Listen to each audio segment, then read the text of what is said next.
오늘은 참된 이웃 이런 제목으로 말씀을 전하고자 하는데요. 오늘 말씀의 배경은 한 율법사가 예수님을 시험하고자 하여서 예수님 앞에 예수님께 와서 예수님께 영생을 얻는 방법을 물으면서 오늘 말씀이 시작되어집니다. 주님의 답변은 율법에 기록된 대로 하나님을 사랑하고 내 이웃을 너처럼 사랑하면 된다라고 이렇게 말씀하셨고, 성경에 뭐라고 기록되어 있냐면 율법사는 자기를 옳게 보이려고 예수님께 한 가지 질문을 더하는데, 그 질문이 뭐냐면, 그러면 예수님, 내 이웃이 누구입니까? 라고 이렇게 물었다라고 합니다. 그는 아마도 율법사입니다. 그는 아마도 하나님의 법에 대해서 아주 잘 아는 사람이었던 것 같습니다. 그리고 자신이 속한 사회가 규정하는 나의 이웃이 누구인지도 너무나 잘 알고 있었고, 그 이웃들에게 어떻게 대하는 것이 이웃을 대하는 참된 모습이고 사랑으로 대하는 모습인지 너무나 잘 알고 있었고 이미도 실천하였던 사람이었던 것 같습니다. 그래서 주님께서 이러이러한 사람들이 너의 이웃이다. 특별히 사람들의 관심의 대상에서 이렇게 벗어나게 되는 사회적 약자들, 병든 사람들, 가난한 사람들, 소외받은 사람들이 네가 특별히 돌봐야 될 이웃이다. 이렇게 말씀하신다 할지라도, 주님, 저는 이미도 그들을 내 이웃으로 여겨서 율법이 정한 대로 마땅히 내가 해야 될 바를 다 선하게 행하고 있습니다. 라고 이렇게 자랑하려고 이 질문을 했던 것 같습니다. 그런데 주님의 반응은요, 주님은요, 그의 예상과는 전혀 다르게 그가 일생을 살면서 단 한 번도 나의 이웃으로 여기지 않았던 한 사마리아인을 예로, 누가 진짜 이웃인지 네가 한번 생각해봐라 라고 이렇게 말씀해 주십니다. 그 내용을 살펴보면 한 사람이 예루살렘에서 여리고를 이렇게 내려가다가 강도를 만나서 가지고 있던 모든 것들을 빼앗겨버리고 입고 있던 옷도 빼앗겨버리고, 그리고 그 강도들에게 심하게 두들겨 맞아서 거반 죽게 된 상태로 길가에 버려지게 되었습니다.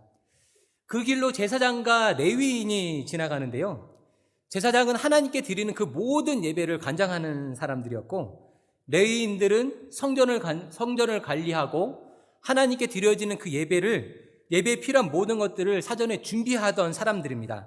그러니까 사람들의 생각에 제사장과 레위인들, 이들은요, 누구보다 하나님과 가깝고 친밀한 사람이라고 여겨지는 부류들이었습니다.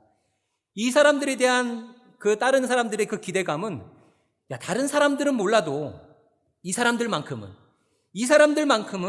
마땅히 불쌍한 이웃, 어려움에 처한 이웃, 공경에 빠진 이웃들을 도와줘야 한다라고 하는 기대감을 가졌을 것입니다. 제사장과 레위인 이들은요, 사회적 관념상 참된 이웃으로 여겨지던 사람이었다라고 하는 것입니다. 그런데 그들은요, 기대와는 다르게 죽어가는 이 사람을 보고도 그냥 내버려두고 그냥 지나갔습니다. 그 후에 한 사마리아인이 그 길을 가다가 죽어가는 이 사람을 도와서 이 사람이 죽음 가운데서 살아날 수 있도록 해줍니다. 사마리아인과 유대인들의 관계를 먼저 한번 살펴봐야 되는데요, 이 사마리아인들은 어떤 사람들이냐면 아수르, 그러니까 우리가 말하는 아시리아가 북이스라엘을 점령하고 나서 쉽게 말하면 괜찮은 사람, 중산층 이상의 사람들은 전부 다 이게 포로로 끌고 가고요, 그 다음에 소외받는 사람들, 연약한 사람들, 사회적으로 낮은 사람들을 북이스라엘의 사마리아 지역으로 전부 다 몰아넣고 이방 민족들, 주변에 있던 다른 부족들을 사마리아로 이렇게 몰아넣습니다. 그러고서 그곳에서 함께 살게 하면서 민족이 혼합되게 만들고 종교가 혼합되게 만들고 정책이 이렇게 혼합되게 만들어서 우리는 하나님의 선민이다라고 했던 이 선민 사상을 말살하고자 했던 아수르의 민족 말살 정책의 어떤 결과였습니다. 남쪽 유다에 있던 사람들도 시간이 지나고 나면 타국의 어떤 지배를 받게 되거든요. 그럼에도 불구하고 이 유다 쪽에 있던 사람들은 어떻게 주장하냐면, 그럼에도 불구하고 우리는 혈통을 지켰다. 그럼에도 불구하고 우리는 신앙을 지켰다. 그러니까 우리는 사마리아 너희들과 다르다. 우리는 하나님의 선민이고 다른 민족과 다른 종교와 다른 문화가 섞인 너희들은 더 이상 하나님의 선민이 될 수 없다라고 이렇게 주장하면서 계속 반목이 일어났습니다. 그럼 사마리아 사람들은 그러죠. 우리가 본의 아니게 어떤 것들이 혼합되어지고 섞였지만 그래도 우리도 이곳에서 하나님께 드리는 그 예배를 지켰고 우리도 하나님 말씀대로 살아가려고 노력했는데 우리도 하나님의 선민이다 라고 이렇게 주장을 하면서 두 지역의 사람들이 그 지역 감정이 계속해서 이렇게 깊어지는 것입니다. 오죽했으면 예수님 당시에 요한복음 4장에 보면요, 유대인들은요 이 사마리아 사람들을 개로 비유할 만큼요 아주 부정하게 여겼고 아주 비천하게 여겼다라고 하는 것입니다. 오늘 말씀에 강도를 당한 그 사람이 목숨이 경각에 놓이지만 않았다고 한다면 어떠한 호의도 거절했을 것이고 평소에 늘 업신여겼던 사람으로 생각하지도 않았던 사람으로서 결코 사마리아인 너는 나의 이웃이 될 수 없다. 나는 너의 도움이 필요 없다라고 이렇게 거절했을 것인데 어쨌거나 그 목숨이 경각에 달려있던 그 상황에서 이 사마리아인의 도움을 통하여서 죽어가다 한 사람이 구원을 받게 되는 것입니다. 예수님께서 비유로 삼으신 이 강도 만난 사람의 이야기는요, 실제로 예루살렘에서 여리고로 가는 그 길에서 빈번하게 일어났던 사건이라고 합니다. 예루살렘에서 여리고까지는 한 35km 거리가 떨어져 있는데요. 예루살렘은 일단 고도가 높습니다. 그리고 여리고는 이렇게 낮으니까요. 이 길이 경사가 지는데 이게 경사가 아니고 경사로만 되는 것이 아니라 이 경사가 낙타등처럼 올라갔다 내려갔다 올라갔다 내려갔다 하니까 언덕 밑에 숨어 있으면 이게 올라가고 내려가는 사람들이 이 너머를 볼 수가 없는 거예요. 그리고 이 길 좌우측에는 산들과 이 계곡들이 많아갖고 길이 좌우로도 이렇게 많이 굽이쳐져 있습니다. 그러니까 사람들이 숨기 좋았고 언제 누가 나타나서 강도질을 한다 할지라도 주의하고 살핀다 할지라도 누가 어디 있는지 찾기가 힘들었고 언제 어디서 누가 나타날지 모르는 곳이 바로 이 길이었다라고 하는 겁니다. 그런데 당시 여리고에는요 오아시스다라고 하는 아주 유명한 향품이 있었는데 일부 사람들이 이 여리고에서 나는 그 오아시스라는 향품을 싸게 사다가 예루살렘에 있는 부자들에게 많은 이윤을 붙여서 이렇게 팔았다라고 하는 겁니다. 그래서 이 길에서 강도 사건이 빈번히 일어남에도 불구하고 어쩔 수 없이 먹고 살기 위해서 어떤 누군가는 일확천금을 노리면서 이 길을 수없이 많이 오고 갔고 실제로 이곳에서 강도 사건이 많이 빈번하게 일어났다라고 하는 것입니다. 오늘 말씀을 준비하면서 주석을 살펴보니까요, 한 성경학자는 말하기를 오늘 말씀 속에 강도를 당한 그 사람은 예루살렘을 떠났기 때문에 강도를 당한 것이다 이렇게 설명하고 있습니다. 예루살렘은 성전이 있는 곳으로 하나님께 드리는 예배가 있고 기도가 있고 말씀이 있는 곳입니다. 성도와 성도 간의 거룩한 만남이 있고 거룩한 믿음의 교제가 있는 것인데 성도가 세상의 욕심에 빠져서 쾌락에 이끌려서 이 거룩한 하나님의 장소로부터 멀어지니까 어쩔 수 없이 강도를 만나게 되었다 이렇게 주석가는 말하고 있습니다. 구약 성경에도 비슷한 예가 하나 나옵니다. 사사기에 등장하는 나오미가요, 유대 땅 그 베들레헴을 등지고 세상을 상징하는 모압으로 내려가서 금지되었던 이방 사람들과 자녀들을 혼인시킵니다. 그곳에 살면서 하늘같이 믿었던 남편도 잃고요, 믿었던 의지했던 그 아들들을 다 잃어버립니다. 그리고 가졌던 모든 것들, 소중한 그 모든 것들을, 소중히 간직했던 그 모든 것들을 다 잃고 나서야 다시 고향으로 되돌아옵니다. 보통 이 사건을 뭐라고 말하냐면 기근을 피해서 하나님이 약속하신 땅을 떠나갔더니 그곳에서 기근보다 더 큰 어려움을 겪고서야 다시 약속의 땅으로 돌아오게 되었다 이렇게 설명하는 경우가 많이 있습니다. 그런데 오늘 제가 여러분들에게 묻고 싶은 한 가지 질문이 있는데요. 그러면 강도를 만나는 이유가 하나님으로부터 혹은 교회로부터 멀어졌기 때문에 어떤 인생의 강도를 만나느냐라고 하는 것입니다.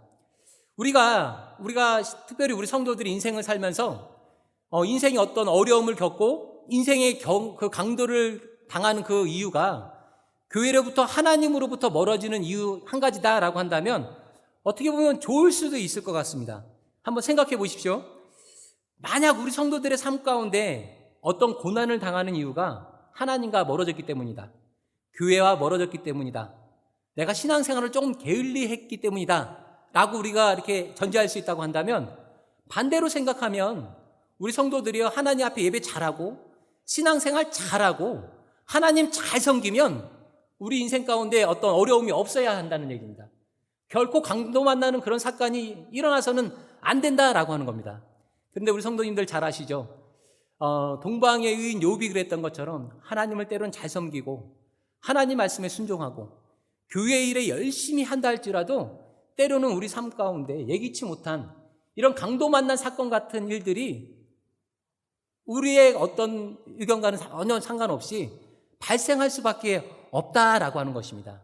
성경은 이것에 대해서 뭐라고 말씀하시냐면 우리가 살고 있는 이 세상이 이미도 하나님이 주신 거룩하시고 선한 것, 그 좋은 것들을 이미도 다 강도 만난 세상이기 때문에 우리 성도들이 하나님 앞에 열심히 산다 할지라도 때로는 우리 삶 가운데 이런 강도 만난 것 같은 그런 어려움이 있을 수밖에 없다, 이렇게 말씀하십니다.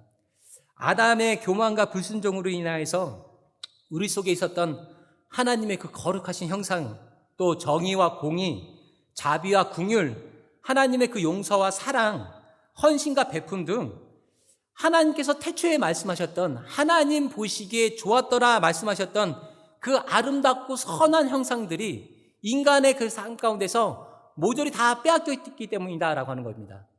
심지어는 그 사건으로 인하여서 우리가 사는 세상 역시 하나님이 태초에 부어하셨던 그 선하고 좋은 것들을 이미 다 빼앗겨 버렸기 때문에 우리들의 그 삶 가운데 강도 만날 수밖에 없다라고 이렇게 말하고 있습니다. 성경은 말씀하시기를요, 우리가 살고 있는 이 시대는요, 공중의 권세를 사탄 마귀가 잡고 있기 때문에 누가 언제 어디서 어떠한 모습으로 강도를 만난다 하더라도 이상할 게 하나도 없는 세상이다라고 저희들에게 분명히 말씀해 주고 있습니다. 성경에도 보면 많은 인물들이 나오는데요, 요한복음 4장에 나오는 사마리아 여인은요, 남편이 5이나 있었습니다. 그런데 그럼에도 불구하고 평생 만족할 수 없었고요, 그럼에도 불구하고 안정을 찾을 수가 없었습니다. 이 여인은 도덕적으로 정서적으로 강도를 만난 사람이었던 것입니다. 요한복음 5장에 나오는 병자는요, 38년 동안 그 병석에 누워 있었습니다. 삶의 기쁨이 없었고요, 신체의 자유가 없었습니다. 이 사람은 육체의 그 건강을 강도 맞은 사람이었다라고 하는 것입니다. 누가복음 5장에 나오는 어부들은요, 밤새도록 애를 쓰며 열심히 살기 위해서 노력했으나 한 마리의 고기도 잡지 못했습니다. 사업에 실패한 것입니다. 물질적으로 경제적으로 그 삶 가운데 강도 맞은 삶이다라고 하는 것입니다. 현재 우리의 삶의 모습도 어쩌면 이런 것 같습니다. 전 인류가 코로나 바이러스로 인해서 자유를 빼앗겼고요, 일상의 삶을 빼앗겨 버렸습니다. 가족을 만나는 기쁨, 친구를 만나는 기쁨, 친구들과 함께 누려야 하는 그 즐거움과 행복과 기쁨을 몽땅 빼앗겨 버렸습니다. 일상의 그 평범한 삶을 강도 맞은 게 2021년 올해 한 해를 살아가는 바로 우리들의 삶의 모습인 것 같습니다.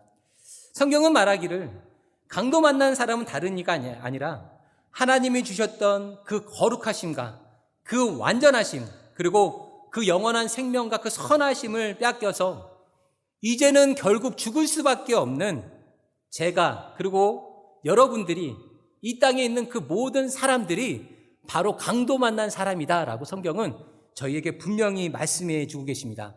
그런데 참 기쁜 소식 하나는 뭐냐면, 강도 만난 사람이 모든 것을 빼앗기고 이웃이라 여겼던 제사장도 그냥 지나가고 레위인도 그냥 지나가서 죽을 줄로만 알았는데 그가 그냥 죽는 것이 아니라 선한 사마리아인, 참된 이웃 사마리아인이 그에게 찾아오셔서 그가 죽음 가운데서 구원을 받고 살아남을 받게 되었다라고 하는 것입니다. 오늘 말씀에서 모두가 외면할 때 기꺼이 도움을 자청한 그 사마리아인은 예수님을 상징합니다. 오늘은 어떤 날이냐면요, 예수님이 이 땅에 오셨던 그 일을 기다리는 대림절이라고 하는데, 대림절 기간 중 2번째 주일입니다. 예수님의 오심을 우리가 고대하고 기대하는 그런 주일입니다. 주님이 이 땅에 오셨던 이유는요, 죽음의 강도로부터, 질병의 강도로부터, 또 가난과 고난과 어려움으로부터, 영혼의 강도로부터 모든 이들에게 구원을 주시고자 이 땅에 오신 줄로 믿습니다. 그리고 그 주님은 저희들에게 약속하셨습니다. 언젠가 정해진 날이 다시 이르면 주님께서 다시 오셔서 죽음으로부터, 질병으로부터, 기근과 핍박과 고난과 환난과 우리가 이 땅 가운데서 겪게 되는 그 모든 흉악한 그 강도의 그 일들로부터 영원하고 완벽하게 구원을 주시기 위해서 꼭 다시 오시겠다, 이렇게 약속해 주셨습니다. 그 예수님이 나의 이웃임을 믿으시기를 축원합니다. 그 예수님이 오셨던 그 이유가 나를 위해서 오셨음을 믿으시는 그런 시간이 되어지기를 예수님의 이름으로 축원합니다. 그러면 이제요, 이 땅에 그 참된 이웃으로 오셨던 그 사마리아인의 어떤 행보를 통하여서 예수님의 그 사역을 한번 살펴보고 말씀을 맺겠습니다. 마스크를 쓰셨지만 우리 말씀을 잠깐 짧게 한번 함께 읽어볼까요? 33절 상반절만 함께 읽겠습니다. 33절 상반절입니다. 시작. 어떤 사람은 여행하는 중 거기 이르러. 먼저는 거기 이르는 것입니다. 그곳에 도착하는 것입니다. 삶의 빛을 잃고 죽어가던 사람이 그 목숨을 건지기 위해서 구원받기 위한 첫 번째 조건은 뭐냐면, 그게 누구든 오늘 강도에게 당해서 온몸에 피칠을 하고 있는 사람이든 더러운 사람이든 냄새나는 사람이든 사람들에게 손가락질을 당하는 사람이든 내가 오늘 율법사처럼 거룩한 척하는 사람이든 그 어떤 누구든 먼저는 그를 기꺼이 돕고자 하는 사마리아인이 그곳에 이르러야 한다라고 하는 것입니다. 하나님은 강도를 만나서 죽을 수밖에 없는 저와 여러분을 위해서, 우리 인생을 위해서 우리 인생들의 그 삶의 현장으로 기꺼이 찾아서 내려오셨습니다. 우리 부모님, 우리 어른들이요, 아마 자녀들을 키우면서 아마 그런 경험 한 번씩 다 있을 것입니다. 아이들을 데리고 가다가 잠깐이라도 아이를 잊어버려서 얘가 어디 갔나 이렇게 찾아보고 자녀의 이름을 불러본 경험 분명히 있을 것입니다. 우리가 잠깐이라도 자녀를 잃어버리면 찾지 않을 부모가 없을 것인데, 하나님께서 하나님의 백성이 죽어가는 그 모습을 볼 수가 없어서 우리에게 기꺼이 찾아오셨다라고 하는 겁니다. 우리 집에 고양이 한 마리가 있는데요, 이 고양이가 집에 온 지 한 10년쯤 됐는데 처음 온 지 얼마 안 돼갖고 자기 집이 아니라고 생각했는지 문을 잠깐 연 사이에 얘가 나가버렸습니다. 난리가 났죠. 아이들이 고양이를 찾으러 다니고 딸내미는 어떡하냐고 울고 막 난리가 났습니다. 결국은 그래서 그 고양이의 이름을 부르면서요, 사방을 찾아다니다가 그 집 밑에 그 점검하라고 집과 땅 사이에 조금 있는 공간이 있잖아요. 후레쉬를 들고 제가 기어 들어갑니다. 그래서 그 이름을 부르면서 막 이렇게 찾았거든요. 내가 그 이름을 부른다고 해서 그 고양이가 그 이름을 알았을지 모르겠지만 이 땅에 오신 하나님의 심정이 그렇다라고 하는 겁니다. 동물 한 마리의 그 생명도 우리가 죽을까봐 그냥 둘 수가 없어서 찾아 헤매는 것처럼 지극히 높고 높으신 한 예수님께서, 영광과 위엄과 존귀가 가득하신 그 예수님께서 그 영광과 존귀와 위엄을 다 내버리시고 우리 인간에게 인간의 모습으로, 인간의 형상으로 찾아오셨다라고 하는 것입니다. 신이신 예수님께서 신으로서의 그 모든 권한과 능력을 인간의 모습 가운데 제한하고 그 안에 스스로 그 모든 것들을 봉인하고 우리에게 오셔서 우리 인간들과 함께 살아가시며 대적하는 이들에게 업신여김을 받고 천대함을 받고 마지막에는 가시관을 씌움을 당하고 채찍질을 당하고 매질을 당하신 것, 우리들의 그 삶 가운데 우리와 함께 하셨던 이것 자체가 말로 표현할 수 없는 위대한 사랑이다라고 하는 것입니다. 성탄을 앞두고 있는 이 시기에 죽어가는 나를 위해서, 나를 살리기 위하여서 자기의 그 모든 것들을 다 내려놓고 자기의 그 모든 것들도 우리에게 주시기 위하여서 그 모든 것들을 작정하고 오셨던 예수님의 그 은혜를 다시 한번 깨닫는 그러한 시기가 되기를 예수님의 이름으로 축복합니다. 두 번째는요, 33절입니다. 33절 하반절 함께 읽겠습니다. 시작. 거기 이르러 그를 보고 불쌍히 여겨. 그를 보고 불쌍히 여기는 것입니다. 불쌍히 여긴다라고 하는 것을요, 우리 성경적 표현으로 뭐라고 하냐면 긍휼히 여긴다라고 이렇게 말하는데요. 긍휼히 여긴다라고 하는 것은 단순히 상대방의 입장에 동조하는 것으로 끝나는 것이 긍휼히 여기는 것이 아닙니다. 야고보서 2장에 보면 좀 더 자세하게 설명이 되어 있는데, 누군가에게 긍휼을 베푼다라고 하는 것은요, 배고픈 이에게 야, 왜 굶고 다녀? 밥 좀 먹고 다녀라. 이렇게 그 배고픔에 동조하는 것으로 끝나는 것이 아니라 배고픈 그를 위해서 나의 마지막 남은 밀가루 한 줌으로 빵을 만들고 떡을 만들어서 이것을 그에게 주고 그는 나의 배부름을 가져가고 나는 그의 배고픔을 가져오는 것, 이게 긍휼한 마음이다 라고 이렇게 말씀하십니다. 추운 겨울 떨고 있는 사람을 보면서 야, 왜 이렇게 춥게 다니니? 옷이라도 하나 입고 다녀라. 이게 긍휼히 여기는 것이 아니라 그 사람의 그 추위를 내가 대신하기 위해서 내 옷을 벗어서 그에게 주는 것, 이게 긍휼한 마음이다 라고 성경은 저희들에게 이렇게 말씀해 주고 계십니다. 이사야 49장 15절에 보면요, 우리 인생들을 하나님께서 얼마나 긍휼히 여기시는지 잘 말씀해 주고 있는데요. 힘드시겠지만 우리 함께 합독하시겠습니다. 이사야 49장 15절 합독하시겠습니다. 시작. 여인이 어찌 그 젖먹는 자식을 잊으며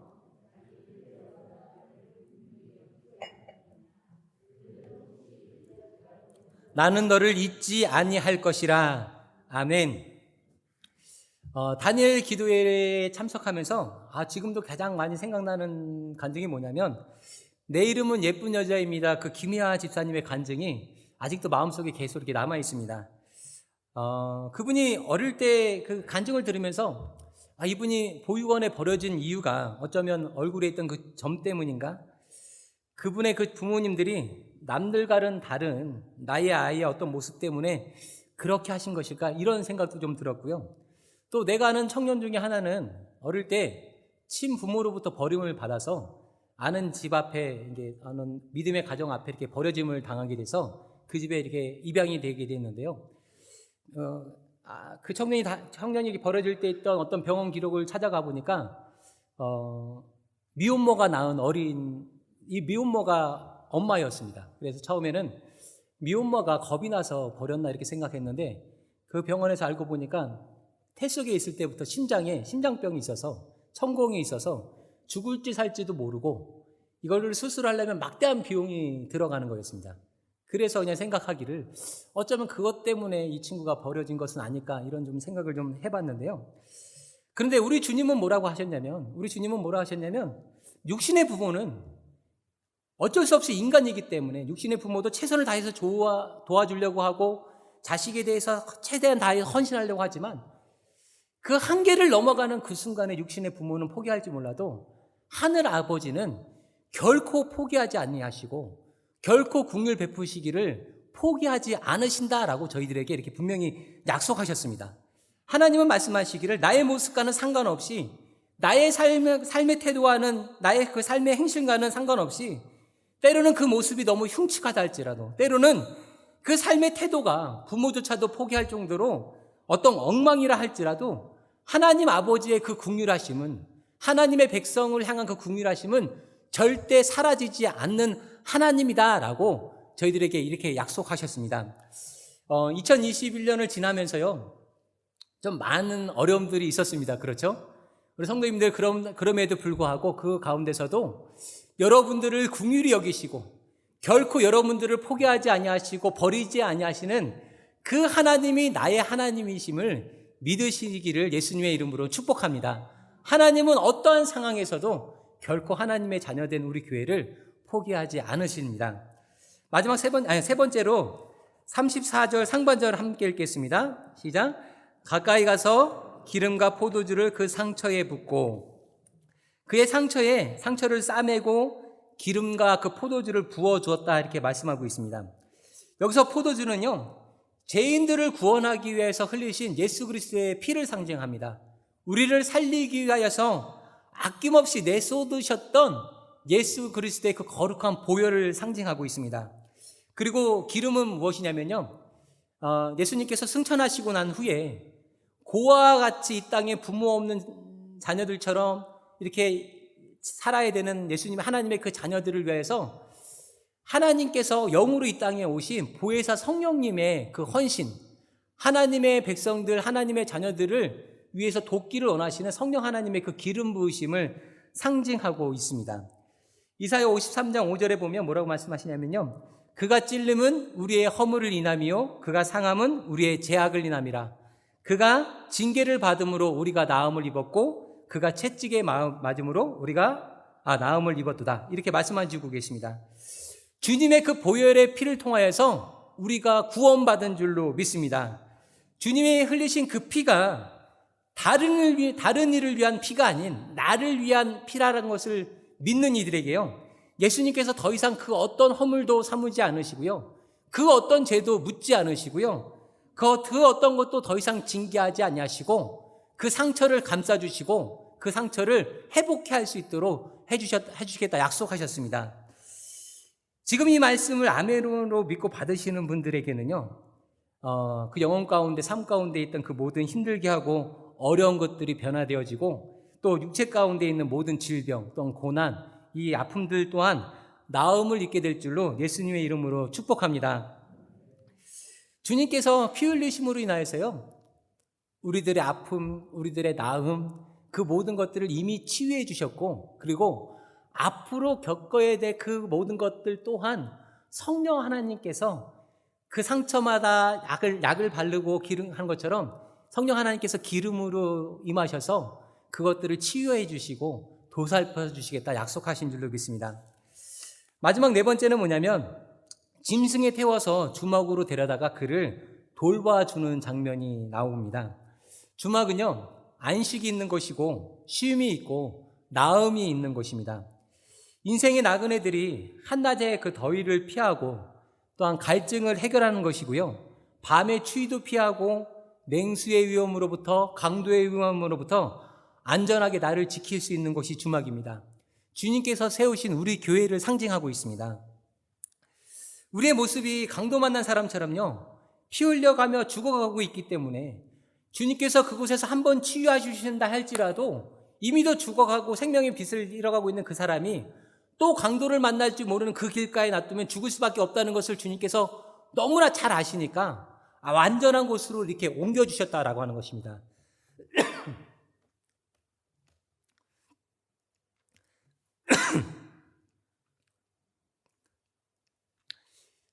그 도상에서 겪어야 되는 그 어려움들을 피하도록 하시기 위해서 완전하게 보호받고 지킴을 당하도록 주님께서 저희들을 교회 가운데로 인도하여 주신 줄로 믿습니다.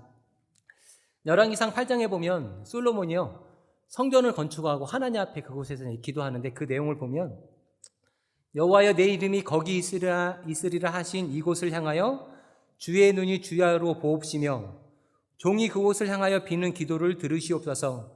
이곳을 향해 기도할 때 주는 그 간구함을 들으시되 주의 계신 곳 하늘에서 들으시고 들으시사 행하여 주옵소서라고 이렇게 솔로몬이 기도합니다. 솔로몬의 기도에요, 하나님께서 바로 응답하십니다. 내가 내 앞에서 기도하며 간구함을 내가 들었은즉 내가 너의 건축한 이 전을 거룩하게 구별하여 나의 이름을 영영히 그곳에 두며 나의 눈과 나의 마음이 항상 거기 있을 것이다 라고 이렇게 약속해 주셨습니다. 우리가 교회를 나오고 예배를 드리고 신앙생활하는 것은요, 어떤 짐이 아닌 것입니다. 우리가 쉬고 싶은데 마지못해 억지로 나오는 것이 결코 아니다라고 하는 것입니다. 교회는 어떤 것이냐면요, 하나님의 축복이 있는 것입니다. 하나님의 눈이 있는 것이고 하나님의 마음이 있는 것이어서 우리 성도도가 하나님 앞에 나와서 이곳에서 우리가 기도하고 하나님 앞에 아뢰고 하나님께 예배하면 하나님께서 그 모든 기도를 들으시고 간구함을 들으시고 그것을 응답해 주겠다 약속하신 축복이 있는 곳이 바로 교회다라고 하는 것입니다. 우리가 이렇게 하나님 앞에 나와서 이렇게 예배하는 것, 이거는요, 결코 우리가 의무감으로 하는 것이 아니라 주 예수를 믿는 자, 하나님을 아버지로 부르는 자, 구원받은 자, 그들만이 누릴 수 있는 특권임을 믿으시기 바랍니다. 이제 말씀을 맺겠습니다. 오늘 말씀은요, 선생님, 어떻게 하면 제가 영생을 얻을 수 있을까요? 라고 하는 그 영생의 방법을 묻는 그 질문에서부터 시작되었습니다. 주님의 대답은 아주 심플합니다. 하나님을 사랑하고 너의 이웃을 사랑하면 된다라고 말씀하셨습니다. 그리고 이어지는 질문은, 그렇다면 나의 이웃은 누구인가? 어디까지가 내가 사랑해야 될 이웃인가? 라고 하는 것입니다. 그런데 우리가 오늘 깨닫게 되는 건 뭐냐면, 참된 이웃은요, 아무런 이유도 없이 아무런 대가도 없이 그냥 맹목적으로 죽어가는 누군가를 바라보고 그를 살리기 위해서 나의 모든 것을 내줘가면서 죽음 가운데서 건질 수 있는 오직 한 분, 예수님만이 참된 이웃임을 성경은 저희들에게 분명히 말씀해 주고 계십니다. 우리의 참된 이웃은 예수님밖에 없습니다. 세상의 많은 사람들은요, 예수님을 사마리아인으로 여기고 적대시하고 있지만 우리의 모습 가운데도 예전엔 그랬던 것 같아요. 우리도 예수님을 사마리아인으로 여기고 적대시한 적이 있었고 멀리한 적이 있었지만 그럼에도 불구하고 우리 주님은요, 저에게 그리고 여러분들에게 또한 이 세상에 있는 모든 이들에게 선한 이웃으로 찾아와 주셨습니다. 구원의 길은 다른 것이 아니라 하나님을 사랑하고 또 선한 이웃으로 우리에게 다가와 주신 예수님을 사랑하는 것입니다. 그리고 예수님께서 마지막으로 명하신 그 명령을 따라 행하는 것입니다. 우리 마지막 37절 끝부분만 함께 한번 읽겠습니다. 가서부터 함께 읽겠습니다. 시작. 가서 너도 이와 같이 하라. 한 번 더 하실까요? 시작. 가서 너도 이와 같이 하라. 아멘. 참된 이웃은 예수님뿐이 없지만 예수님이 떠나시고 나서 이제는 예수님의 일을 이 땅 가운데서 대신하도록 하나님의 영으로 채워주시고 예수님의 그 선한 마음으로 채우신 우리 성도들에게 이제는 너희가 세상으로 나가서 세상의 그 모든 이들에게 그가 어떤 사람이라 할지라도 그 어떤 누구라 할지라도 예수님이 그러하셨던 것처럼 이제는 네가 그들의 선한 이웃이 되어줘야 된다. 한인교회야, 너희가 이제는 이 땅 가운데서 예수를 대신하여서 이 땅에 소외받은 자들, 어려움 가운데 있는 자들, 그들의 선한 이웃이 되어주어라. 이렇게 말씀하고 계십니다. 성탄을 앞두고 있는 이 계절에 주님이 오신 그 이유를 다시 한번 묵상하는 시간이 되었으면 좋겠고요. 그리고 무엇보다도 우리 한인교회 성도님들이요, 이 땅 가운데 꼭 필요한 예수님을 대신하는 선한 이웃이 되기를 예수님의 이름으로 축복합니다. 예수님께서 원하시는 것도 다른 것이 아니라 아마 이 마음일 것 같습니다. 세상은 예수님께 그랬던 것처럼요, 우리를 사마리아인으로 여기고 점점점 적대시하고 점점점 멀리 하려고 할 것입니다. 그럼에도 불구하고 예수님이 우리에게 하셨던 것처럼 우리가 행해야 될 바는 어린아이로부터 노년에 이르기까지 또 특별히 우리 한 교회에 지체 삼아주신 우리 성도들에게 더 나아가서 우리 이웃들에게 예수님이 그러셨던 것처럼 자발적인 마음으로 다가가고 그들에게 기꺼이 국률한 마음을 베풀고 그로 통하여서 예수님의 그 사랑을 전하는 것이 이 땅을 살아가는 우리 한인교회의 목표고 우리 성도들의 그 삶의 목적이 되어야 할 줄로 믿습니다. 기도하시겠습니다. 아버지 하나님, 감사합니다. 오늘도 하나님 앞에 나와서 이렇게 귀하게 예배하며 하나님의 말씀을 들을 수 있도록 허락하여 주신 거 정말로 감사합니다.